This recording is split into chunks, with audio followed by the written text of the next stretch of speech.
Hello, everyone. Welcome, welcome, welcome. Welcome to this breakout session entitled Managing Change as a Software Developer, hosted by ServiceNow. I'm Emanuela, and I am a career liaison with CodePath, and I'll be the moderator for this session. We are so excited to have you join us today. I will be introducing our speakers shortly, but wanted to first share a few reminders with you. So first of all, please utilize the chat to have conversations and share your thoughts during the session. I know you all have been blowing up all kinds of different chats today, and so feel free to do that. Share any aha moments that you have. And please make sure that you keep the messages relevant to this topic and the session that you have today or that you're in today. I wanted to let you all also know that the chat is open to where I myself, as well as the presenters, can be able to see it. So just be mindful of that. Our team will be monitoring the chat and questions may be answered live during the session. So feel free to ask your questions. Following the session, we ask that you complete the brief feedback survey, as the feedback that you share is very important to us. And wanted to make sure that you all know that. Now, with the reminders out of the way, I want to take some time to introduce our speakers today who will be presenting. Again, they are presenting on how critical the role of software developers are and how they play into managing the organizational changes across different corporate and different organizations. So first up, we have Nikki Harris-Kemp, who is a certified professional in human resources with over 15 years of related experience.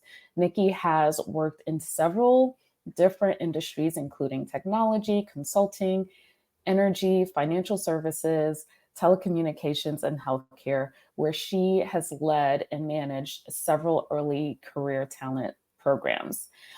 She is currently in North Carolina, Charlotte, North Carolina to be exact. And when she's not traveling, she enjoys spending time with her husband and two sons, as well as cheering on the Carolina Panthers.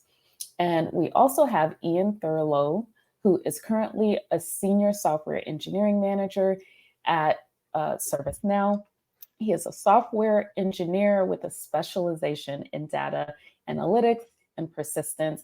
And he has been in this role, similar role, for over 10 years and spent the 5 years of those as an engineering manager. He's based in San Diego and has been with ServiceNow for 4.5 years. And so now, without further ado, I will go ahead and turn the stage over to Nikki and Ian. Welcome, and we're excited to hear from you. Thank you so much. We are happy to be here. So thank you. As Manuela mentioned, we are going to be speaking today about managing change in the workplace. We've got Ian here to speak to us from the purview of a software engineering manager. And before we get started, to chat a little bit about ServiceNow and managing change, I did want to just take us into our slide deck here. We've got a QR code that we'd love for you guys to scan. Let us know that you stopped by our session today, and let us know where you're chatting us from, or where you're located, where you're from, and how do you feel about change? I know coming into the workplace for the first time years ago, I did not like change at all. And so I have had to learn to navigate change, day-to-day change, strategy change, strategic change, organizational change, all the things. And so we're going to speak a little bit about that today. But just want to kind of hear from you all where you're from and how you like change. Emanuela, can you give me a little update here on what we're hearing? Unfortunately, I can't see because I'm sharing my screen here, but where are some folks joining us from? Hopefully you can hear me. I can. Okay, yay. Okay, I see Dallas, Texas. We have Portland, we have Columbus, Seattle is in the house. Let's see. Okay, West Coast, West Yeah, Coast. Austin, Chicago, Miami, Austin, Oh, Boston, San nice. Diego. They're all over the place. Wonderful. Well, we are so happy that you are joining us. And what are we hearing about change? Does anybody love change? Not so Let's much? see. I have not seen that. They are representing their They're cities quiet. and states. They're I think quiet. the consensus is probably that they're waiting to hear about all the stuff. Let's see. Ooh, I Gotcha. see something here. Change is constant. Yes. Love change, always something new. Change is important, inevitable, but necessary. Yeah, Okay. So positive. you guys were not like me. Not like me. Like, what? We're changing again. Well, that's good to hear. Well, thank you so much, Emanuela. And as she mentioned, I'm your host today on the top of the call here. I'll talk to you a little bit about ServiceNow, but I'm gonna turn over to my colleague here, Ian. He's our featured guest to just say hello to everyone before we jump in. Hey everybody, my name's Ian. I just want to thank everyone for joining today. Super excited to be here and sort of share my experience. Obviously, changes everywhere, and it's in constant change everywhere we are in the software industry. So, thanks to everyone for coming. Appreciate y'all. Absolutely. And if we can be completely candid, we're kind of changing up this presentation a little bit today. So I am really navigating uh, interesting waters over here, but happy to be here. As Ian mentioned, we are just glad to be able to present to you all today. And so here's just a quick agenda of So what we're going to be talking about. we have the So, wrong window. Sorry, Nikki. oh, sorry. It's Can you? showing your PowerPoint screen, not the full screen. Um, can you see my agenda? No, we can only see the like PowerPoint like application. We can't see the share of it. Oh, okay. Hang on. Okay. Hang on.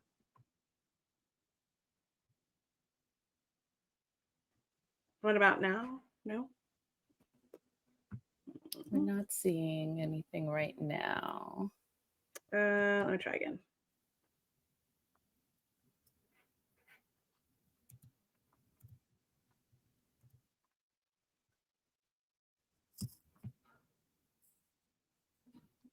Now?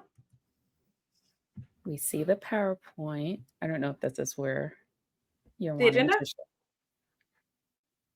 Are we good now? Oh, I do see the agenda, I think. It's just not in full screen right now. Like Oh, huh. slideshow mode. Okay. Sorry, I've got it on full screen on my end. Hmm. It's all good. This ties in with the topic, right? How do you deal with ambiguity and Yeah. What thinking about out now? loud? Still no? Okay, hang on. Okay.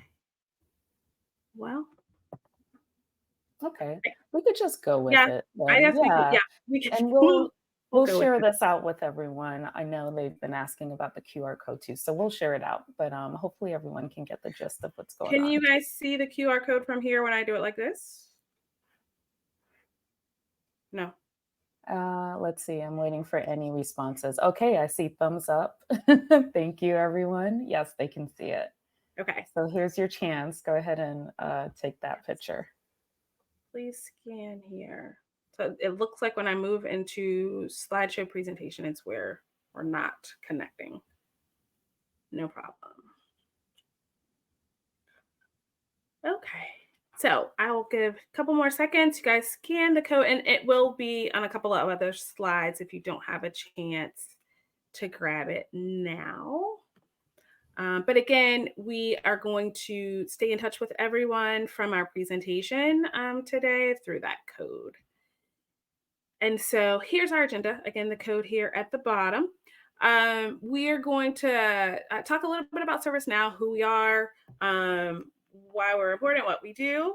And then I'll talk a little bit about change management and the different types of change, and we'll get into conversations with Ian with regard to his background and navigating change in his role here at ServiceNow. So as far as ServiceNow, who are we? So we, if you don't know, we make the world work better for everyone. Ultimately, our approach is through a customer-centric approach to the work. Our founder, Fred Luddy, had a vision of just wanting work to be easy throughout the enterprise, and meaning you don't have to be a developer to benefit from the services that we are creating. So the workflows from start to finish, as it relates to the ServiceNow platform are very easy. It's a single platform, end-to-end digital transformations, and so we want to deliver best-in-class capabilities, easy integrations for top-tier systems of record, low to no code configurations and creations, and then just large scalability. And from that perspective, our ambition is to be the best in the business, the best defining enterprise software company of the 21st century. And so ultimately, that's utilizing some of those things that I mentioned as it relates to our platform. All right, the numbers, right? So that's the most important thing you want to know about a company. We've got 8,100 enterprise customers at a 99% renewal rate. So our sales team is amazing. As you can see, we are at 8.68 billion in subscription revenues. And of the Fortune 500, we are working with approximately 420 of those. We've got a year-to-year subscription revenue growth of about 26%, and we are growing our employee base, which is currently now around 23,000 worldwide. So definitely a great place to be, great time to be here. Some of the accolades that you'll see, we are humbled by, but definitely grateful that we've been recognized by many different organizations as it relates to being best places to work or best place for parents, company that cares, and from a DE&I perspective, being a great partner and best company. So these are just a few of the things that we like to celebrate and let folks know. All right, so let's get into why we're here, right? So managing change in the workplace as software developer. So as I mentioned, Ian will speak specifically about being a software developer and in that space and kind of the technology space and managing change and how he does that. But before we get to chatting with him, let's just talk a little bit about managing change in the workplace altogether and some of the highlights and some nuggets we can take with us. We've all heard the quote, and I think a few of you have put in the chat, right? The only constant is change, or, got to go with the flow or keep things moving. And so that's one of the things that we consistently hear here in the workplace, here at ServiceNow or across all businesses, right? So the process of implementing modifications, adjustments, transformations, right? That's kind of the definition of change in the workplace. And it can look different ways, but change in the workplace really is driven by many different factors, just depending upon what's happening. Maybe it's market conditions or technological advancements, needs to cut company costs or things like that. Sometimes you're responding or companies are responding to external pressures. And so that could be a reason why there's some change in the workplace. And then, the thought of the change is how well are we going to make the change and the effective management of what that change looks like. So making sure, right, that change involves clearly communicated, clear communications ahead. So making sure that there's employee engagement and support and really understanding for what that change in the workplace will look like and how we're going to navigate to it. You've got different types of changes, right? So not only are there the ones that happen within the workplace, but it might be something similar that happens to you at home or at your university, such as environmental change or procedural change. But here's just a quick overview of just the different types of change that are out there. We might not have hit all of them, but just a few of the most common types. So you've got structural change, technological change, procedural and policy change, cultural change, personnel change, environmental change, and strategic change. And so as it relates to strategic change, right, that's going to be from a corporate or from a workplace perspective, those are going to be the adjustments that are made from an organization's goals, long-term, short-term goals, missions, vision statements, things that kind of change over time as it relates to the strategy planning for the company. You've got environmental change, as I mentioned, that leads into the physical environment, the work environment. So maybe that's an office layout. Maybe, we're changing floors, or maybe we're moving to a larger space. Those type of environmental changes happen, and workplace design is definitely an important thing to consider. Personnel changes. So those are going to be changes, right, as it relates to hiring or downsizing, changes in job roles or responsibilities based on, again, market conditions or the environment.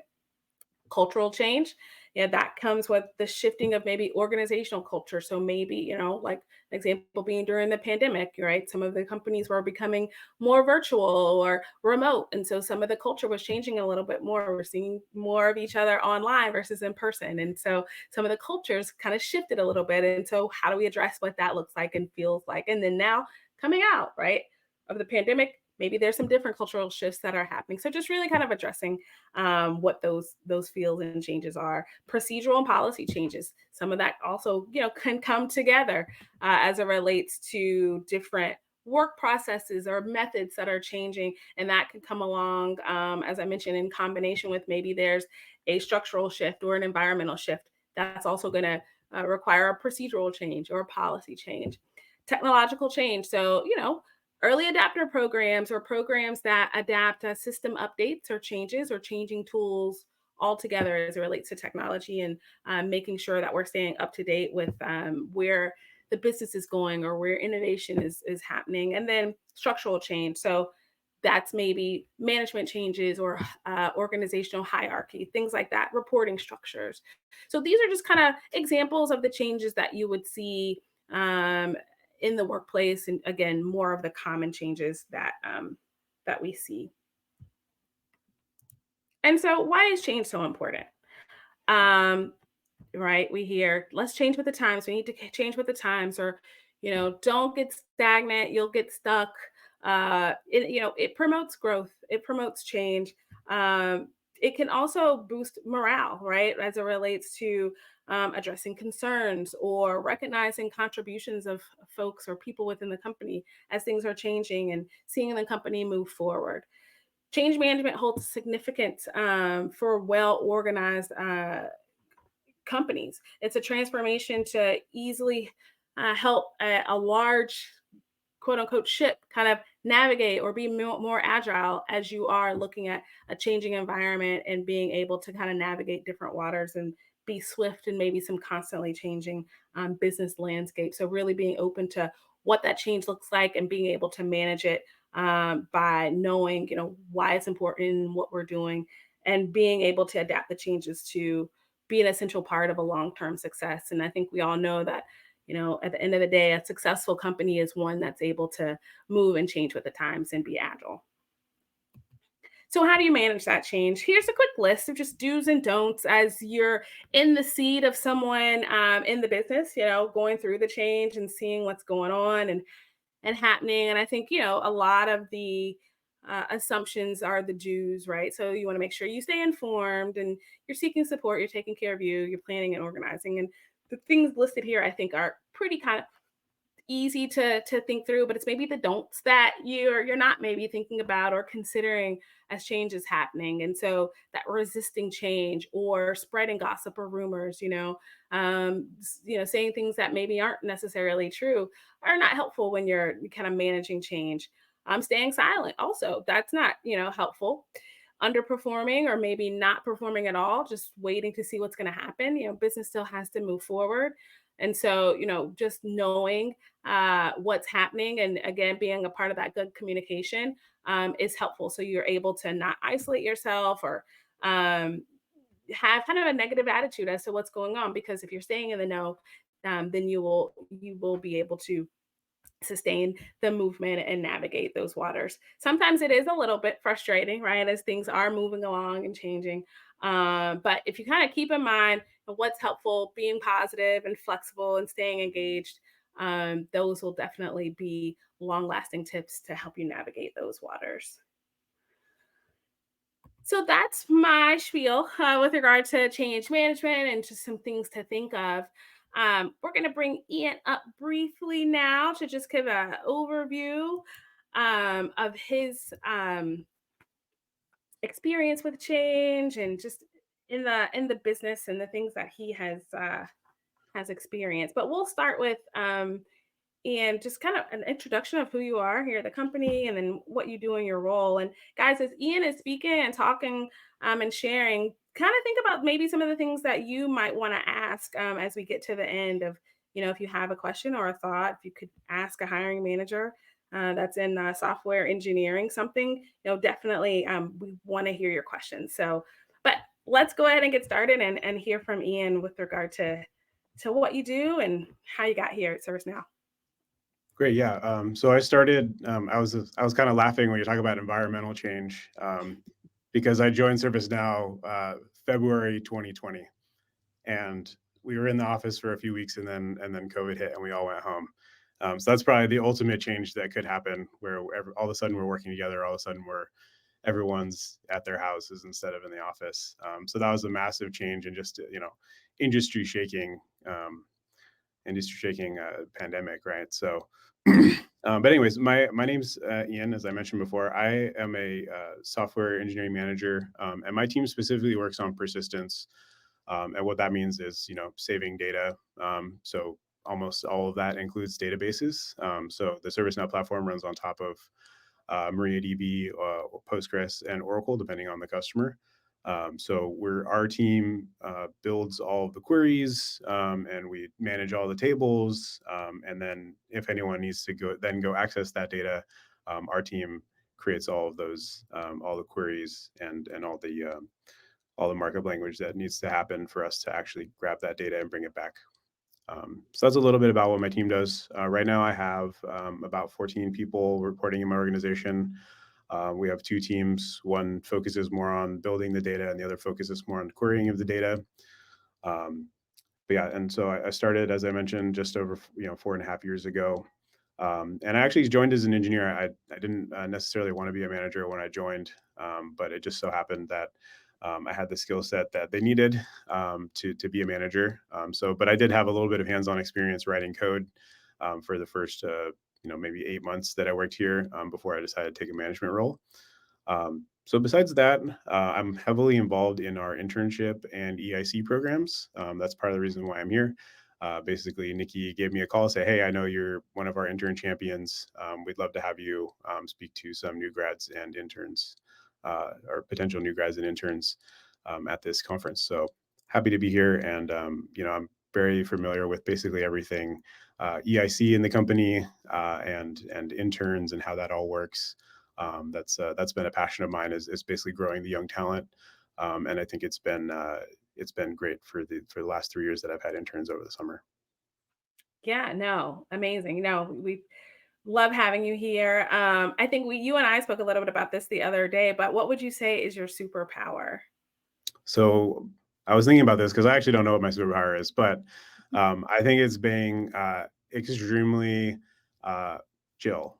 So when people are freaking out, when people are like, deadlines are coming, I'm always like, "Hey, it's gonna be great. You're gonna be fine." I'm not matching that freak out energy. I'm here to mellow everyone out, and make sure that everyone's having a good time and their mental health is good, right? That's the most important thing. Is like, I don't want to burn my team out, and so I think sort of the mellow uh, qualities that I have keep the team happy. No, definitely agree. I definitely agree. Now, would you consider ServiceNow a place, and this kind of makes me chuckle a little bit, where change happens often? And if so, what are some of the changes that you've seen? Yeah, basically constant change. And what's interesting is ServiceNow runs a little differently than a lot of big companies. We don't really run like the standard agile development process where it's like release every 2 weeks at the end of your sprint. Like, you do your code and then release it at the end of the 2 weeks, because we have these huge customers, right? And they can't just be taking whatever code we're throwing out every 2 weeks across tens, thousands and thousands of developers, right? So we basically, at the beginning of a release cycle, which we only release twice a year, right? So we have Mhm. these like long release cycles where we basically do large projects. And in the time of 3 or 4 months while we're doing these release cycles, A lot of stuff can change. Priorities can change.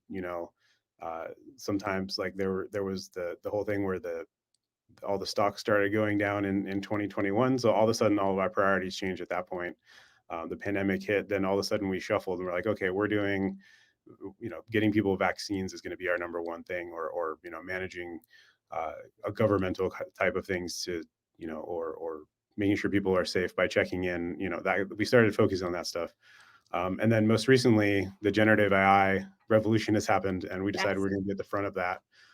So my team, which like we do persistence, right? Like that's barely relevant to generative AI, but they pulled us in to be like, okay, how can we store our data in a better way to be accessed by these generative AI or LLMs or whatever it's going to be, right? So that's been a big project my team's been working on is accessing data in a way that doesn't usually work in relational databases. And these utterances are being changed into these different types of queries that are not SQL queries, which is what we normally write. So that Mm. way we can more easily pull the data back that the LLM is requesting. And what would you say are some of the advantages of working in that kind of environment, you think? Well, you definitely learning new stuff all the time, and you shifting priorities, and you really have to work on your ability to influence and be like, hey, so you told me this is a priority, but we have this other thing happening too. So are you sure that you want us to basically stop what we're doing over here, give up, and move to the other thing, right? And Yeah. and that's the number one rule as a manager is making sure that you're working on the right stuff, like because priorities shift and change all the time. um, but do they really, right? Like, is the thing that we cared about 2 weeks ago, we don't care about it all of a sudden anymore because something new and shiny came along? And sometimes it's true. Sometimes the new and shiny thing is like absolutely what we should be working on. But sometimes it's like, hey, why don't we finish this other project first, and then we can move on to the next thing. Sure, and I imagine that can be part of the challenge that comes with that as well. Absolutely. Yeah. So in a rapidly changing work landscape, how do you feel like interns or new grads can embrace the mindset of adaptability? Yeah, like, so there's a sort of a proverb, but it's also a truth, is the wider the base of a pyramid, the higher it can go, right? So Yeah. so I would say that if you should eventually specialize in some talent, to become the best at that particular piece. Like for me, it was persistence and data analytics, but for you, it might be LLMs, it might be front end web development, all kinds of stuff that you could specialize in, right? But I think at the beginning, you should basically just consume as much knowledge as you possibly can. So, learn about Linux subsystems, learn about databases, learn about JavaScript and the browser and all that stuff. And of course, your middle tiers, your scripting, like just consume as much as you can and work a little bit in all these places so you're kind of familiar with Mhm. what's available to you. And so once you get to the point where you've learned so many things, you can start to specialize in one particular place. But since you have such a firm grounding of all these different places that you've experienced a little bit about, you'll be able to be better at that specialization. And then if someone needs help outside of your specialization, you'll be able to help out because you have some experience there. No, yeah, no, definitely. Definitely. And so what advice would you give someone starting an internship right now in this type of environment? We'll start with internship and then full-time role.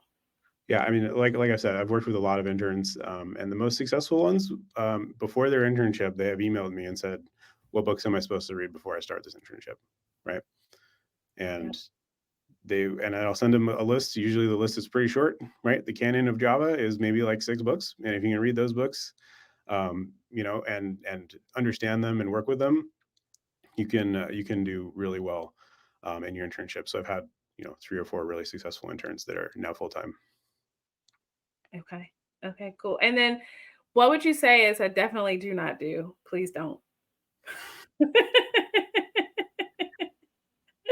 Um, know I'm throwing a little curveball at you.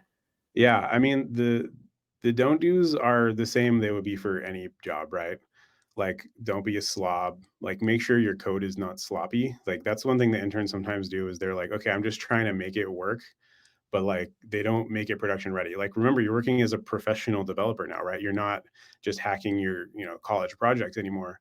So if you bring me some hacky college quality work, right, like that's not going to fly. Like you got to make sure that your variables are well named, your functions make sense. You don't have like too much complexity in the code. You've like basically made it so it's readable and usable for other engineers. And because think about it, every line of code you write is now legacy code, right?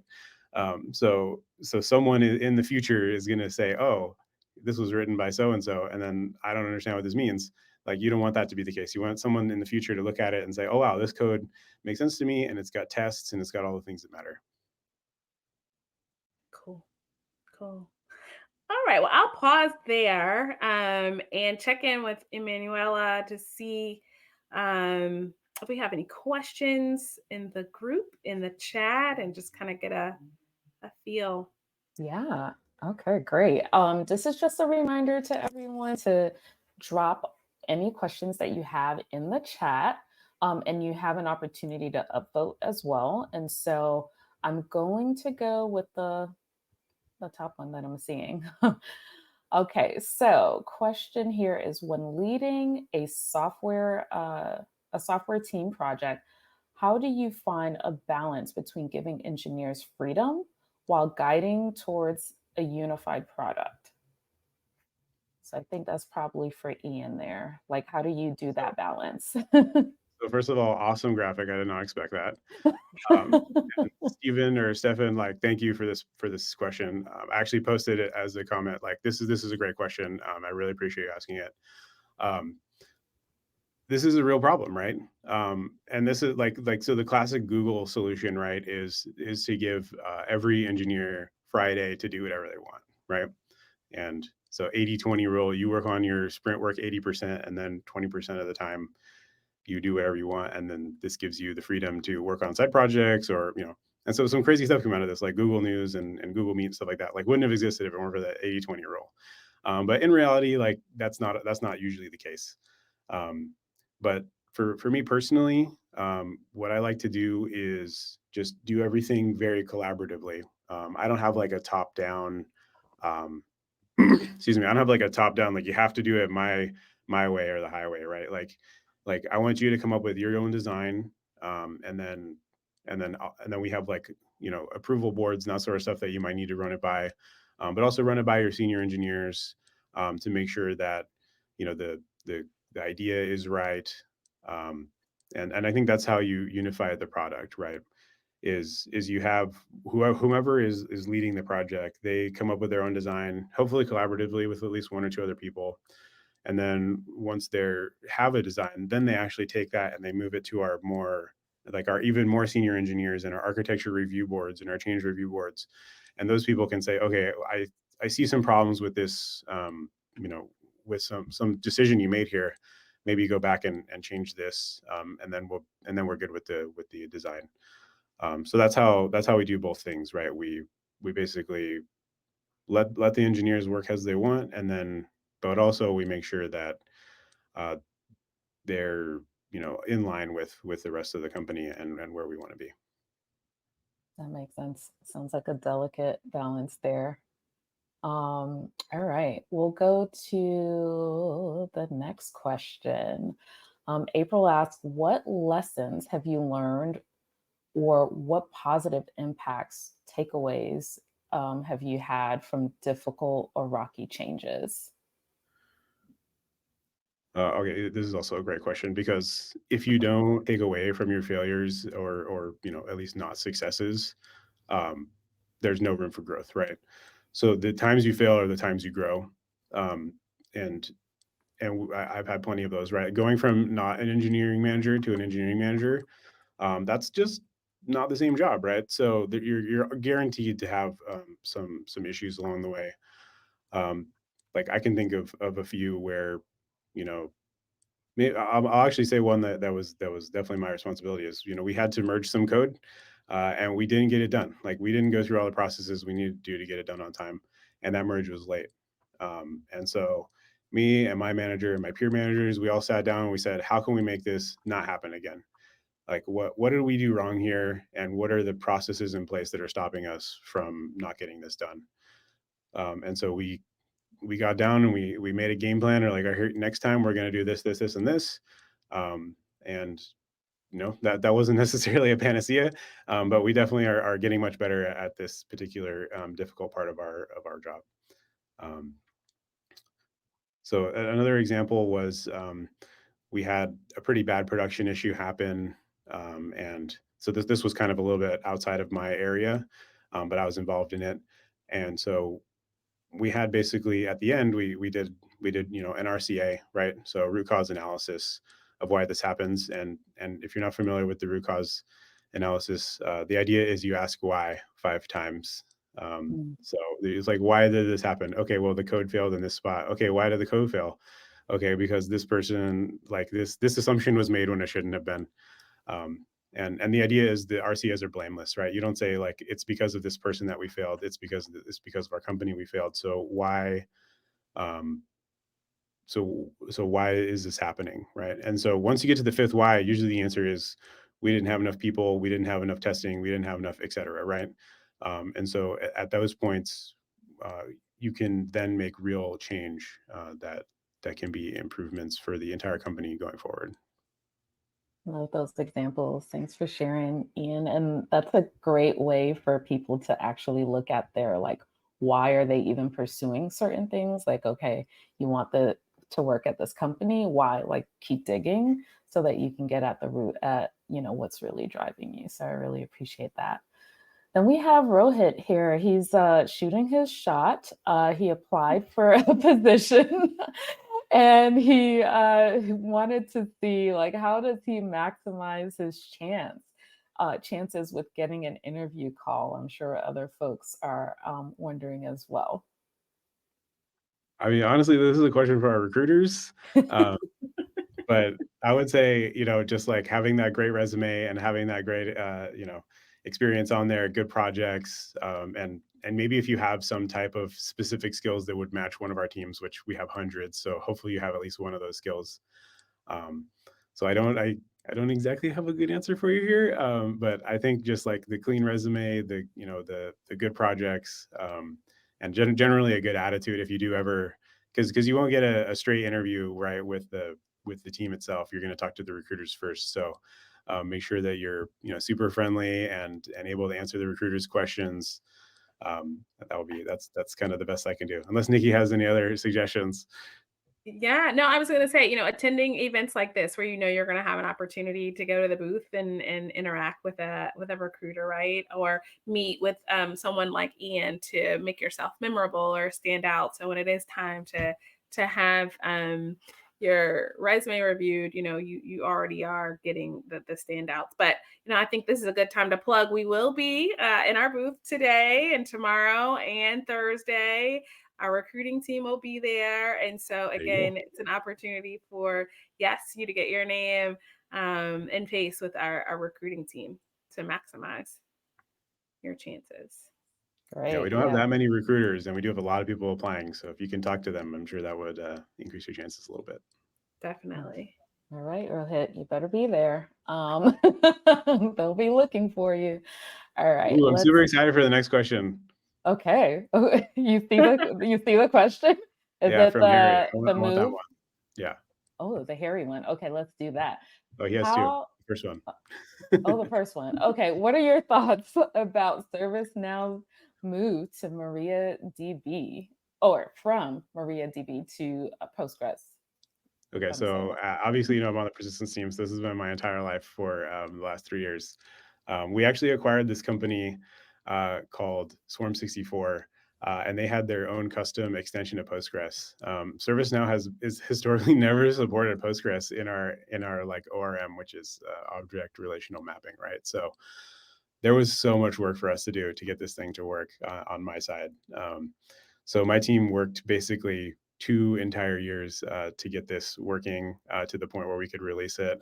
And we have released it to, I think, a few hundred customers, like new customers are using it. And we have a few of our internal instances now using it. But it's super exciting. So MariaDB is very limited as far as like what it can do as a database. I mean, it's been working great. We've been using MySQL or MariaDB for the entire history of the company. Um, But when it comes to certain types of queries, especially queries that do heavy analytics, so sort of counting across multiple tables and that sort of thing, that would be very slow in most relational databases. We can do that super fast in Postgres, and so we have our own custom version of Postgres because of the Swarm64 team. We have a custom index type, which will allow us to search those, basically get those OLAP queries back much faster.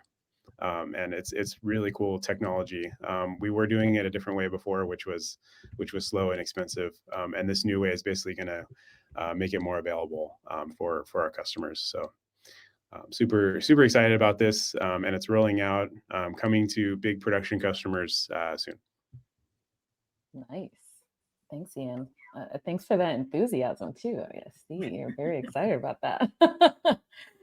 Great interview question. Let's see. Okay, I'm gonna switch it up. I'm gonna go down to the bottom, Amy. Sorry, because I feel like this might apply to some students here. What advice would you give career changers? This particular person, Elena, is from a pure science background, and wants to be able to market themselves for new grad roles. So, any thoughts around that for career changers? I know.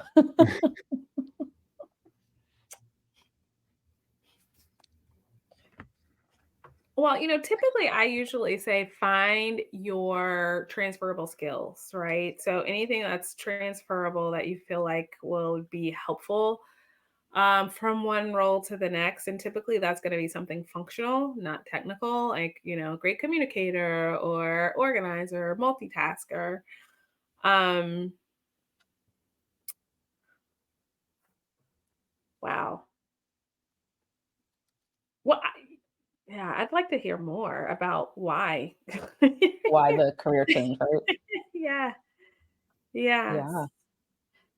So I think it's like even digging into like what we were talking about before, the RCA, like why the career change, and then being able to tell your story in terms of that. Oh, it's a long story. Yeah. And I think that that's important too, like in your resume, like as a part of your summary or, your objective statement or that, right? Like to make that put that in as a bullet or put it in as a, when you're applying to something specific to answer that question. Um because a lot of people just make assumptions. Great point. Don't hide from it. Like put it front and center. So folks, you can fill in the dots for them instead of them Absolutely. filling in the dots for you. Love that. Absolutely. Okay, I'm gonna go back to Harry's question here. Ian, how has generative AI affected your day-to-day or team's goals, especially in this advancing landscape surrounding AI? That's a good question. My team has not been super affected by Gen AI, and specifically because our team works in code that Gen AI does not work to solve problems for. Like you can't say, "Hey, fix this code that I gave you. It's broken in this way," because our code is kind of complicated.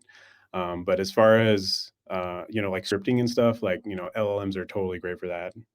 And also the team, like the other teams around us, are really doing a lot of work with this, especially with our automated assistants that can deflect call center calls, that kind of stuff. That's kind of the big use of the Gen AI stuff. But for my team specifically, it's like, hey, let's make sure the database is fast enough to deal with it, and then let's allow them to have these access patterns that the LLMs need to give people the information they need, and hopefully fast, right? That's always the case, is because LLMs can ask for whatever they want, but actually pulling that stuff out of the database could be a little bit of a challenge. So that's kind of the piece that my team's helping with. Awesome.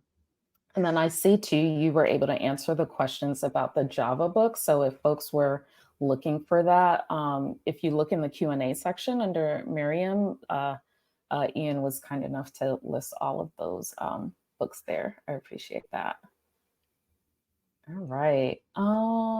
Let's see. We can go to Jason's question. What separates ServiceNow technically and as a culture from other companies? Wow, that's deep. That's a big question. So technically, one thing that we are very different about is we do not leverage cloud services for the most part. We are the cloud services. We have just racks of data centers, racks of servers, all and data centers all over the world.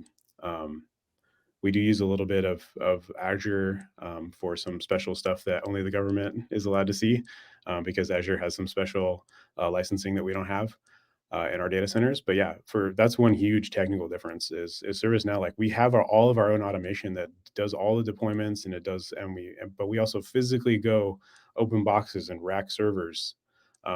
It's one of the things that allows us to be one of the most profitable companies in the space, because if we were to outsource this stuff to AWS or Google Cloud or something like that, those costs would be astronomical, and it would really cut into our profits. So that's one technical difference. But the cultural differences are, one thing I noticed is I haven't seen this at a lot of other companies. Everyone in the management chain, as far as I can see, is technical. So, like for instance, I used to be an engineer. The manager who works for me, she used to be an engineer. My boss, who's senior director, she also was an engineer for many years. Her boss is a VP. He was an engineer. He actually worked at Alta Vista as a search engine expert. So we actually acquired a company he made. So he's an engineer. Our senior vice president was an engineer. He actually still writes code sometimes. And then our CTO was one of the founding engineers. So if you look all the way up and down the management chain, we really care about technical prowess, and making good technical decisions by managers who are also engineers. Yeah, Got no, it. that's amazing. That was new information to me. Yeah, no, that's awesome. Well, I feel like for me, I can answer the cultural question because I've been at a few different companies, and I feel like, here there's this focus on, doing your job, doing well, being professional, but then also there's a focus on well-being and wellness that I feel like it's very cultural. We get wellness days in addition to our holiday. It's just make sure that, we're taking care of ourselves and, the things that we say, life at now. I mean, it's a great benefit, and the benefits here, I think, really play into just having that culture where we not only take care of our bodies, but our mentals and all the things. And the company is very supportive around those important things. Got it. I do have a question. I know the whole topic was on change management, and you guys shared the do's and don'ts, right? How can students kind of assess what employers and companies are doing well as they're navigating like which employers to look for? And what I mean by that is in terms of change management, if they're looking at it through the lens of that, what are some ways that students can assess employers to make sure that it aligns with what they're looking for? So, number one question that I would ask as a software engineer is, what is your deployment process and how does it work? And then you ask, how are the technical decisions made? And talk to me about the last project that you did, and was that project changed in besides the basic stuff that you expect change, right? Like customer doesn't like this, customer doesn't like that. Like when was the last time you made a project all the way through and it wasn't interrupted by something like that? Um, but yeah, I think that the change in deployment process is really um, explanatory about how someone's change process actually works. Mhm. I Love agree. that. Love that. Awesome. Okay, let's see. We are almost at time here. I know we have a few questions that went unanswered. I'm gonna see if I can go to one of the ones that had the most votes. Let's see. Any books you recommend for producing for producing production-ready code. Not sure if that aligns with some of the recommendations you Yeah, had. they're pretty much the same one that I listed. Well, it depends on like I mean, I'm gonna say like I'm a Java guy, so like if you're doing Python, then some of these won't apply. Like effective Java, um, and clean code is pretty much like recommended across. Don't get too dogmatic about it. Some people look at clean code as like the software engineering Bible, but that's not true, right? But it's got some good ideas in there for how you can make production ready code, right? It says, hey, look at you being a professional here, not messing up, right? So then the other one is designing data intensive. I forgot what it's called. Designing data intensive applications, and then there's some design patterns books, and then working effectively with legacy code is an option depending on where you work. That one's kind of specific to companies where they've had a code base that's been around for a long time, not necessarily creating new like net new code. Awesome. Well, we will leave it at that. Then I just wanted to thank both of you, Nikki and Ian, for this great presentation, engaging presentation. You all have given us so much to think about when it comes to change management, but then also students kind of navigating their careers as future software engineers. So thank you so much for that. I want to encourage all of you all to drop your appreciation in the chat. Share your applause for them using the emoji as well. That will be super appreciative. We encourage you to also visit their booth during the networking break and have a chat with them. I also wanted to make sure that you all take some time to fill out our quick survey. As you all know, we've been sharing your opinions really matter. We want to make sure that your opinions are heard and it influences how we produce this in the future. And then now to close us out, we will go to a brief video from our host, Bobby. We will now be transitioning into the open network session. Let me give you some information here. It says that you can access the networking lounge to build connections. Now remember, network, it will be your net worth going forward. Remember that, Jim. Or you can visit the company's booths to learn more about the organizations joining us here at the summit. And don't forget to drop your resume when you go visit them too. Thank you so much. We'll see you in a little bit.